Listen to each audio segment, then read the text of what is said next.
నమస్తే, welcome to one India. నేను Joseph. ఒక్కొక్క కుల వృత్తి వారికి ఒక్కొక్క లైఫ్ స్టైల్ ఉంటుంది. ఉదాహరణకు కుండలు తయారు చేసే కుమ్మరి వాళ్ళకి వాళ్ళ లైఫ్ స్టైల్ వేరే ఉంటుంది. అదేవిధంగా క్షరకుల లైఫ్ స్టైల్ వేరే ఉంటుంది. మత్స్యకారుల లైఫ్ స్టైల్ వేరే ఉంటుంది. సో వీటన్నిటిలే కంటే నాకు తెలిసి అత్యంత ప్రమాదకరమైన లైఫ్ స్టైల్ ఏంటంటే మత్స్యకారుల లైఫ్ స్టైల్. నిత్యం నిద్ర లేస్తే సముద్రం మీదే గడపాలి. వాళ్ళు జీవన వేటంతా కూడా సముద్రం మీదే. మరణం కూడా ఒక్కొక్కసారి చాలామందికి సముద్రం మీద జరుగుతుంటుంది. సో సముద్రానికి వాళ్ళకి ఒక విడదీ లేని అనుబంధం కాబట్టి వీళ్ళని మత్స్యకారులతో పాటు గంగపుత్రులు అని కూడా అంటుంటారు. మరి నెల్లూరు మైపాడు సముద్ర తీరంలో అనేక మత్స్యకార కుటుంబాలు ఈ చేపల వేటని జీవన వృత్తిగా చేసుకుని జీవనం సాగిస్తున్నాయి. మరి ఈరోజు మనం కొంతమంది మత్స్యకారులను పలకరించే ప్రయత్నం చేద్దాం. వాళ్ళ లైఫ్ స్టైల్ ఏ విధంగా ఉంటుంది, ఎన్ని రోజులు సముద్రం మీదకి వెళ్తే ఎప్పటికీ తిరిగి వస్తారు, సో సముద్రం మీద ఉన్నప్పుడు వాళ్ళ కమ్యూనికేషన్ ఎలా ఉంటుంది, సో వాళ్ళకైనా జరిగితే ఇంట్లో తెలిసే పరిస్థితి ఉందా, ఇవన్నీ కూడా ఇవాళ ఒక మనం స్పెషల్ ఎపిసోడ్ చూద్దాం. నాతో పాటు వచ్చేయండి.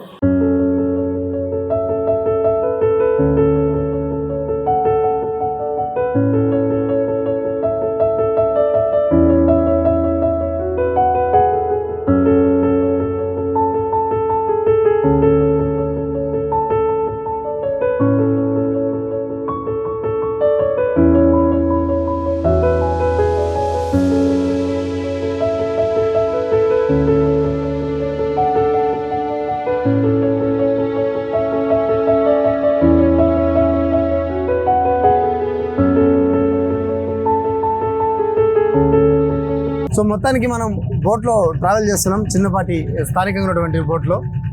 సో సముద్రం మీదకి వెళ్తున్నప్పుడు ఎంత ఎగ్జైట్మెంట్ అయితే ఉంటుందో అంతే టెన్షన్ కూడా ఉంటుంది. ఎందుకంటే నదిలాగా ఇక్కడ ఈవెన్గా వెళ్దు, చూసారు ఇప్పుడు ఆల్రెడీ ఎంత అన్ఈవెన్గా పోతుందో.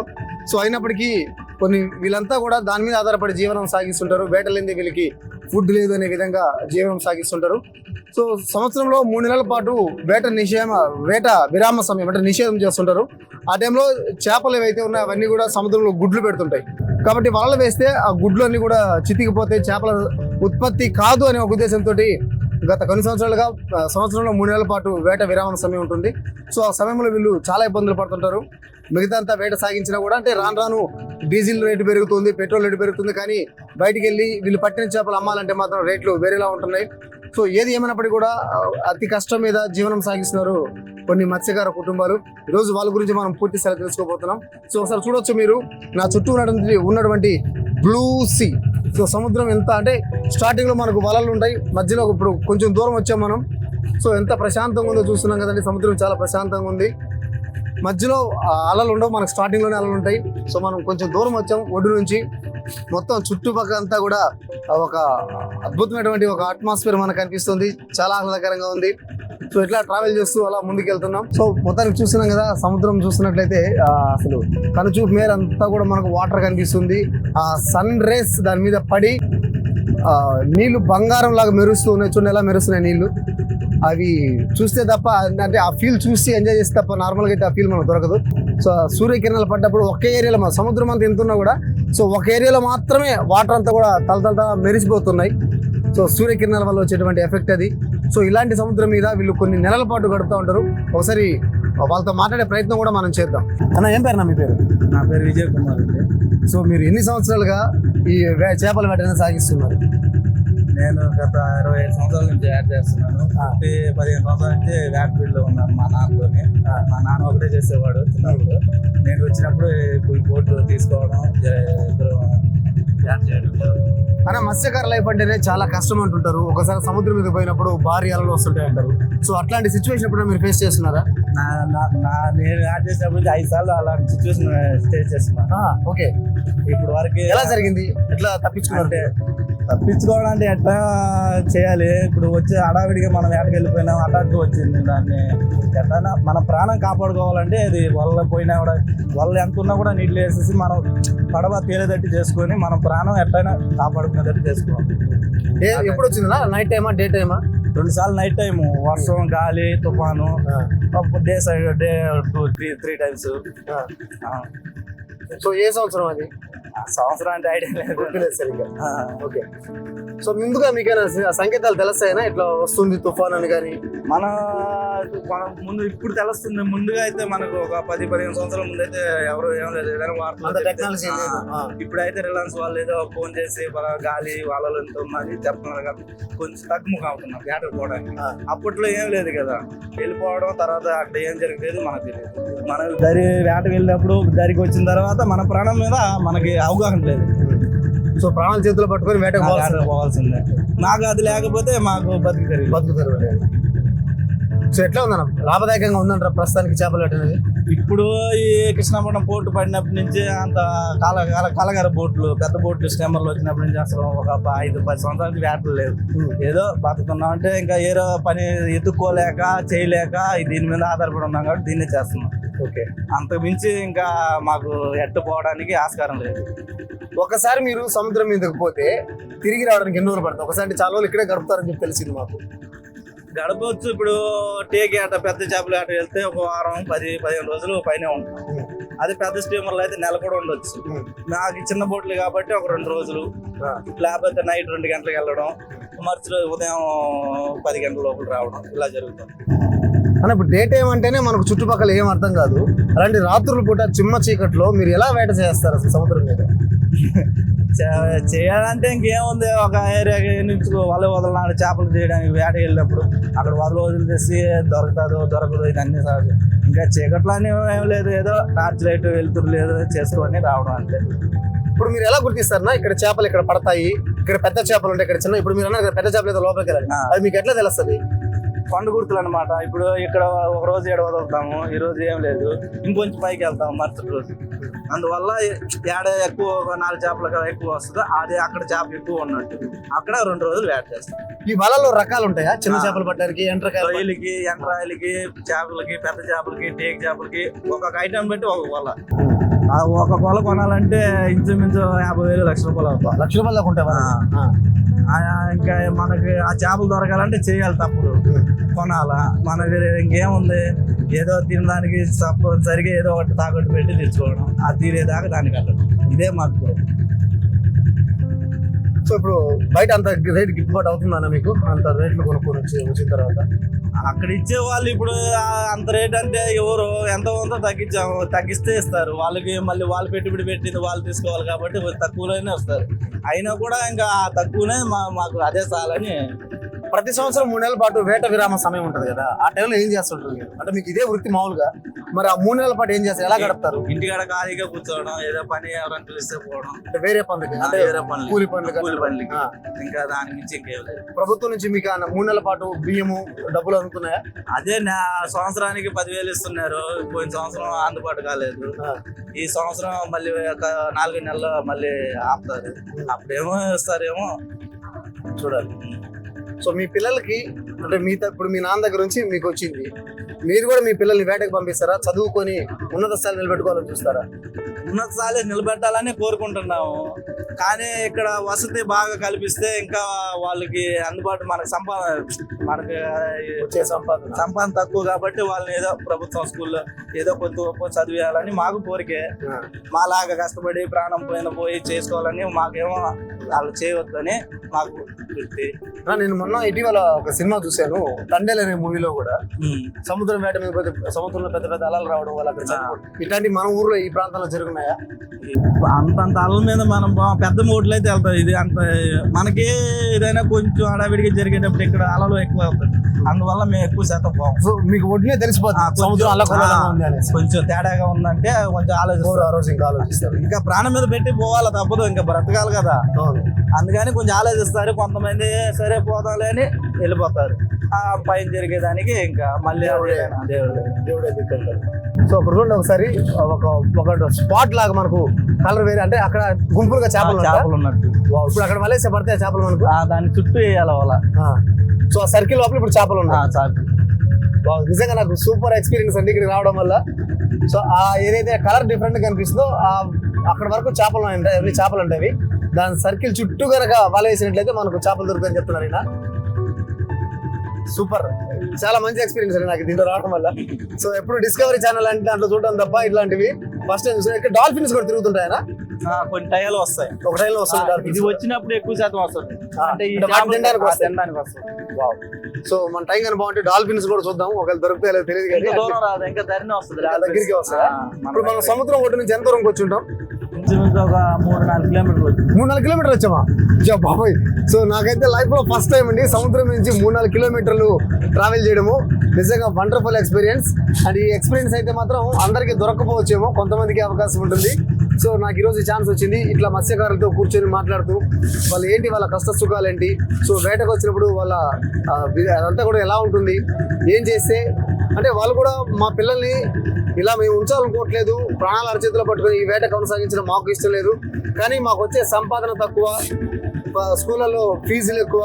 సో ఈ నేపథ్యంలో మా పిల్లల్ని చదివించాలంటే మాకు కూడా కాస్త బాధగా ఉంది. తగిన వసతులు కనుక మాకు కల్పించినట్టయితే ఖచ్చితంగా మా పిల్లలు కూడా మేము మంచి చదువులు చదివిస్తూ ఉంటున్నారు. అండ్ ఆల్రెడీ కొన్ని వలలు తీసుకొచ్చారు, వలలు కూడా చూస్తున్నాం అండ్ ఏ విధంగా వలేస్తారని చూసాం మనం. సో ఒడ్డున కొంతమంది జాలర్లతో కూడా మాట్లాడే ప్రయత్నం చేద్దాం. సో ఇప్పటికే చాలా లాంగ్ డిస్టెన్స్ ట్రావెల్ చేసి వచ్చాము. నాకైతే కాస్త పక్కన ఉన్నప్పటికీ కూడా కాస్త టెన్షన్గా అయితే ఉంది, ఎందుకంటే సో చూడండి ఒకసారి ఎలా ఉందో, ఏం చుట్టుపక్కలంతా కూడా ఫుల్ ఆఫ్ వాటర్ అనమాట. నాకైతే ఈత రాదు, ఆల్మోస్ట్ ఆల్రెడీ 3-4 కిలోమీటర్స్ డిస్టెన్స్ వచ్చేసాం ట్రావెల్ అని చెప్తున్నారు ఆయన. అండ్ ఒక వండర్ఫుల్ ఎక్స్పీరియన్స్. చేపల మనం డిస్కవరీ చేపలు చూసినప్పుడు చేపలన్నీ గుంపులకి ఇట్లా రౌండ్ సర్కిల్ వేసుకుంటూ వెళ్తుంటాయి. సో అలాంటి ఒక విజువల్ కూడా మన కంట్లో పడింది, దాన్ని కూడా మనం మీకు క్యాప్చర్ చేసి మీకు చూపించే ప్రయత్నం అయితే చేసాము.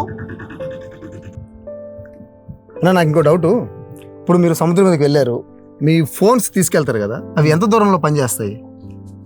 ఎంత దూరం అయినా అంచనా లేదు, మాకు సిగ్నల్ వచ్చిన తర్వాత వచ్చేదాకా ఆలోచిస్తాం దాన్ని. తర్వాత సిగ్నల్ అయిపోయినాక అది సిగ్నల్ రాలేనప్పుడు డోర్లు వేసుకుంటాం, పక్కన పడేసి మామూలుగా ఇంకా కొంట గుర్తు మీ పనిలో మేము చేసుకుంటాం. ఇప్పుడు సముద్రం ఏదైనా అనుకుని ఇన్సిడెంట్ లాంటి జరిగినప్పుడు మీకు అక్కడ ఫోన్ పని చేయకపోతే ఎట్లా ఇంటి అంటే ఒడ్డున వాళ్ళకి, మీ కుటుంబ సభ్యులు కావచ్చు, వాళ్ళకి మీరు ఎట్లా ఇన్ఫర్మేషన్ ఇస్తారు? ఇట్లా ఉంది అంటే మనం ఏదైనా ఒక ఊరికి వెళ్ళినప్పుడు మనం అప్పుడప్పుడు మాట్లాడుతుంటాం క్షేమంగా ఉన్నాను, మీరు బాగున్నారని. అట్లా మీరు ఎట్లా కమ్యూనికేట్ చేస్తారు వాళ్ళతోటి?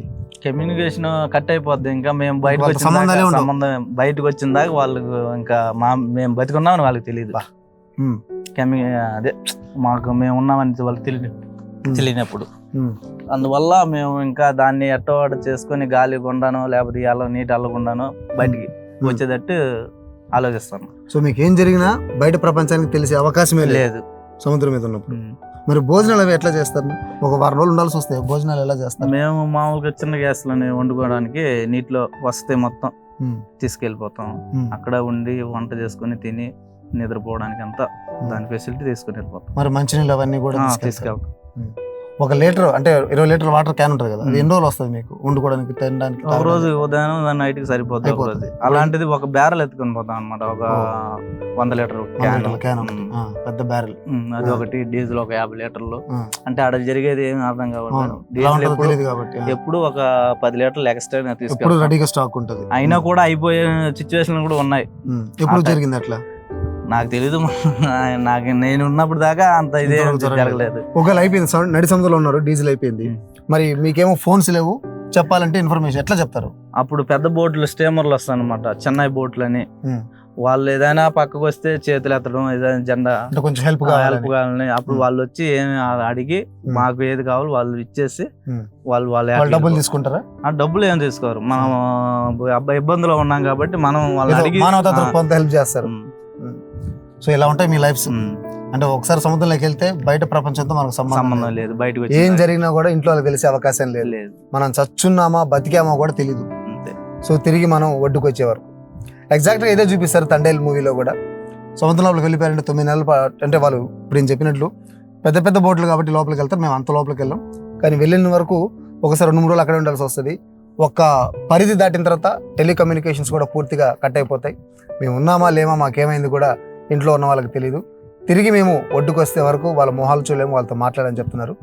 సో ఇన్ని కష్టాలు, ఇన్ని బాధలు భరిస్తూ ఈ వృత్తి అవసరమా అంటే ఖచ్చితంగా అవసరమే. ఎందుకంటే వాళ్ళకి ఇది తప్ప వేరే ఏం తెలియదు. ఇది చేస్తే ఈ వృత్తి చేయాలి, లేకపోతే ఇంకోటి లేదు. సో ఇప్పుడు జనరేషన్ కాస్త మారుతున్న నేపథ్యంలో ఆయన ఇందాక చెప్పారు, ప్రభుత్వం నుంచి మాకు ఏదైనా ఆర్థిక సాయం లాంటి తోడ్పాటును అందిస్తే మా పిల్లల్ని బెటర్గా చదివించుకొని మాలాగా కాకుండా ఒక ఉన్నత స్థితిలో నిలిపేందుకు ప్రయత్నిస్తామని. చూద్దాం, మరి వీళ్ళకి కూడా మంచి రోజులు రావాలని మనస్ఫూర్తిగా కోరుకుందాం. అప్పటికి మేము కూడా ఇంటర్ ఫస్ట్ ఇయర్ చేస్తున్నాం. మీరు ఇంటర్మీడియట్ చదివారు, అయినా కూడా మాకు అంత స్తోమత లేదు కాబట్టి దీని మీద మరి ఏదైనా జాబ్ ట్రై చేసి ఉండొచ్చు. ఇంటర్మీడియట్ అంటే ఏదో ఒక రకమైన జాబ్ అని వస్తుంది కదా.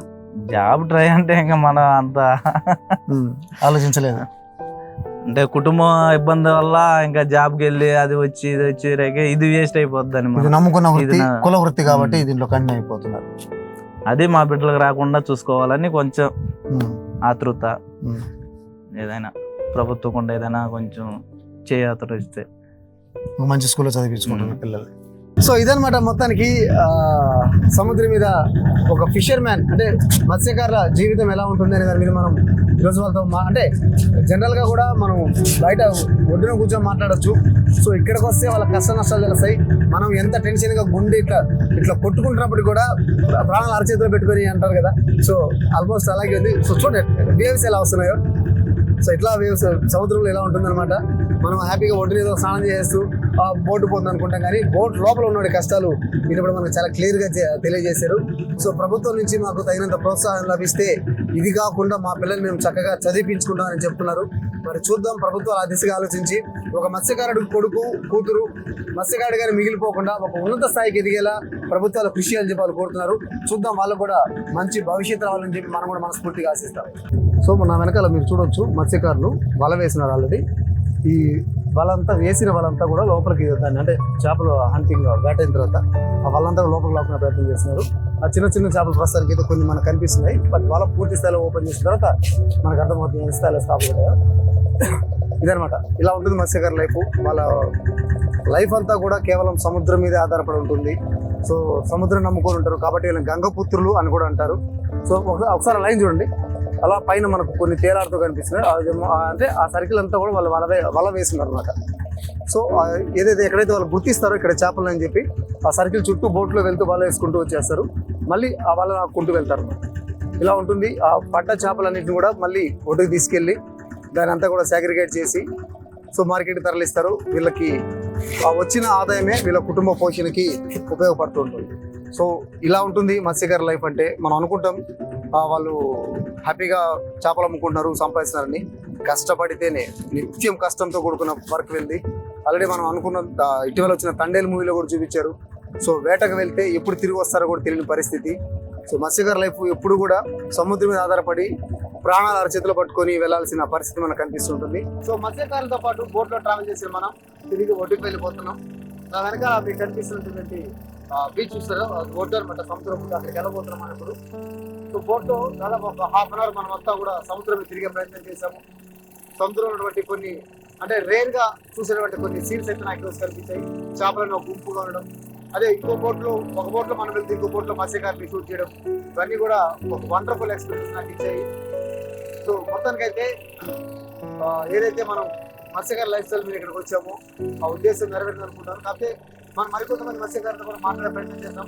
ఏంటి ఎలా ఉంటుంది ఇప్పుడు మనం బీచ్ సముద్రం మధ్యలో ఉన్నాం. ఒడ్డుకి వెళ్ళిన తర్వాత వాళ్ళు వేసిన వలలకి ఎలాంటి చేపలు దొరుకుతాయి. ఇప్పుడు మనకు ఒక మత్స్యకారు చెప్పాడు. సో వలలు సైజులు ఉంటాయి, అంటే ఆనవాళ్ళు బట్టి మేము దూరంగా వెళ్ళడమా దగ్గరగా వెళ్ళడమా అని చేస్తుంటామని. సో మనం ఇప్పుడు ఆల్రెడీ ఒడ్డుకి వెళ్ళిపోతున్నాం. సో ఒడ్డుకి వెళ్ళిన తర్వాత చూద్దాం అసలు ఏంటి పరిస్థితి. అంటే వాళ్ళు వలలు వేసిన తర్వాత ఎలాంటి చేపలు వలలు దొరుకుతున్నాయి, అవి ఏ విధంగా మార్కెట్కి తరలిస్తారు, ఇవన్నీ కూడా వాళ్ళని తెలుసుకునే ప్రయత్నం చేస్తాం.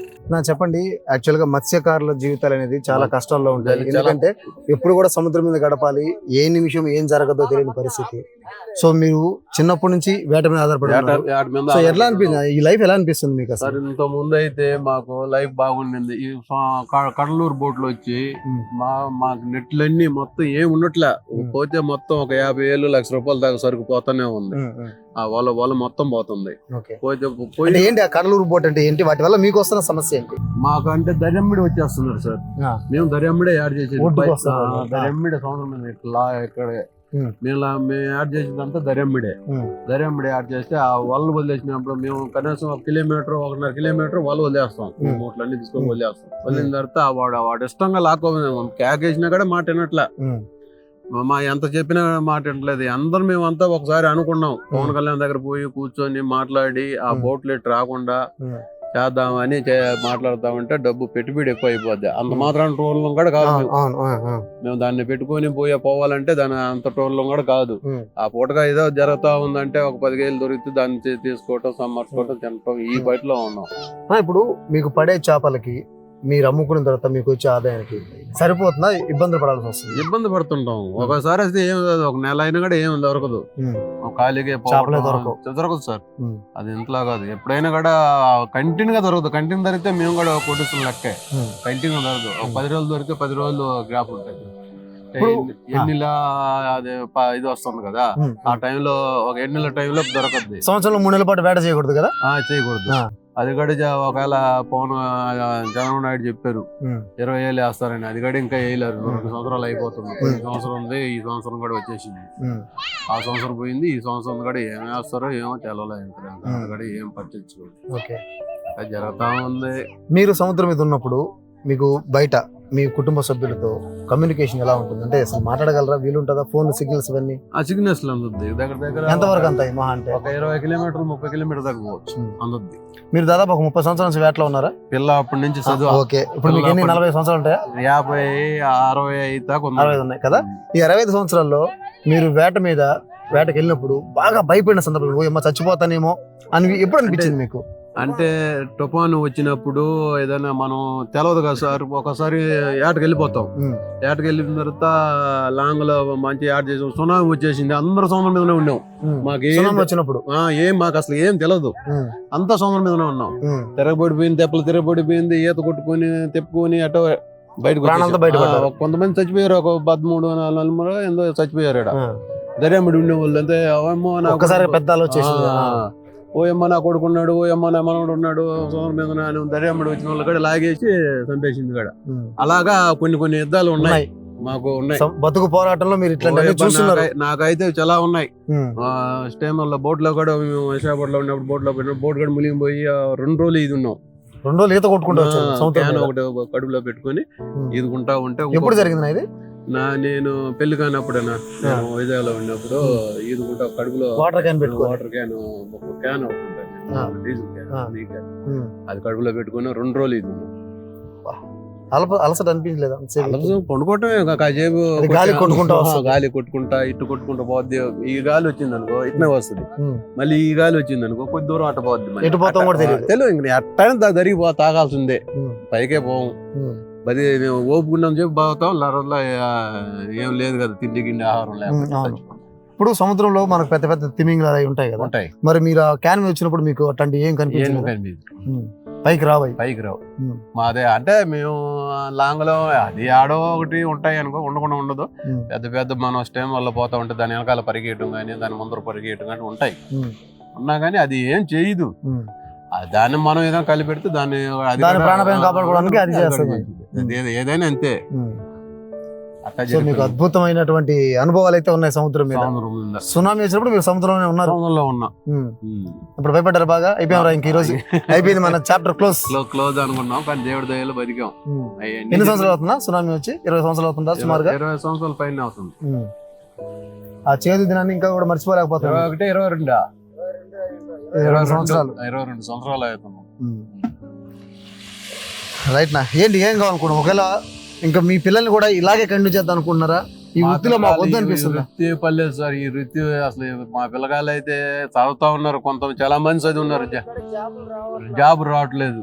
అంటే వీళ్ళు మత్స్యకారులు కదా అని, మత్స్యకారుల కంటే జాబులు ఎవరు ఇట్లా ఎవరిని అడిగినా గానీ రికమెండేషన్ పెట్టి ఈ డబ్బులు ఈ లంచాలు అడుగుతున్నారు తప్ప ఆ పిల్లవాడు చదివి ఉన్నాడే బాగున్నాడే అని జాబ్ ఇచ్చే రాహం మనిషే కనిపించలేదు. ఇంకా మీరు ఇది వద్దు అనుకుంటున్నారు, మంచి చదువులు చదివించాలి మీ పిల్లలకి. ఇవి నెల్లూరులోని మైపాడు సముద్ర తీరంలో ఉన్నటువంటి మత్స్యకారులు చెప్పినటువంటి మాటలు. మేము పడ్డ కష్టాలు చాలు, మా పిల్లలు ఈ కష్టాలు చూడకూడదని మేము అనుకుంటున్నాం. ఎందుకంటే ప్రాణాలు, ఇప్పుడు ఆయన చెప్పారు సునామీ వచ్చినప్పుడు మేము సముద్రంలో ఉన్నాం, నా కళ్ళ ముందు దాదాపు ఒక 13 మంది వరకు చనిపోయారని చెప్పి. ఆ భయంకర దృశ్యాలు చూసి కూడా నేను కూడా చనిపోయాను అనుకున్నాను, కానీ కేవలం దేవుడి దయ వల్ల ఈరోజు బతికి బయటపడ్డాను. వైజాగ్లో ఉన్నప్పుడు షిప్ తిరగబడిపోతే వాటర్ క్యాన్ కడుపు కింద పట్టుకొని 2 రోజులు సముద్రంలో ఈత కొట్టాను. ఇలాంటి బ్రతుకు మా పిల్లలకు వద్దు, మా పిల్లలు బాగుండాలి. కానీ ప్రభుత్వం నుంచి మాకు తగిన ప్రోత్సాహం లభించట్లేదు. మత్స్యకార పిల్లలు అంటే ఎవరు కూడా ఉద్యోగాలు ఇవ్వట్లేదు. సో మమ్మల్ని ప్రోత్సహిస్తే మా పిల్లల్ని చక్కగా చదివించుకొని వాళ్ళని ఒక ఉన్నత స్థాయిలో నిలుపుకుంటూ, ఏదో మాకు ఇంకా అంటే ఈ వృత్తి వచ్చేసింది కాబట్టి ఇదే వృత్తి మేము చేసుకుంటూ మా పిల్లల్ని ఉన్నత స్థితిలో నిలుపుతామని చెప్పి వాళ్ళు తెలియజేస్తున్నారు. సో ఆ దిశగా ప్రభుత్వం ఆలోచించి మత్స్యకార కుటుంబాలకు తగిన న్యాయం చేయాలని చెప్పి ఆశిద్దాం. ఇది ఇవాల్టి మత్స్యకారుని యొక్క లైఫ్ స్టైల్ పై ప్రత్యేక కథనం మరొక స్పెషల్ ఎపిసోడ్లో మళ్ళీ కలుద్దాం. నమస్తే.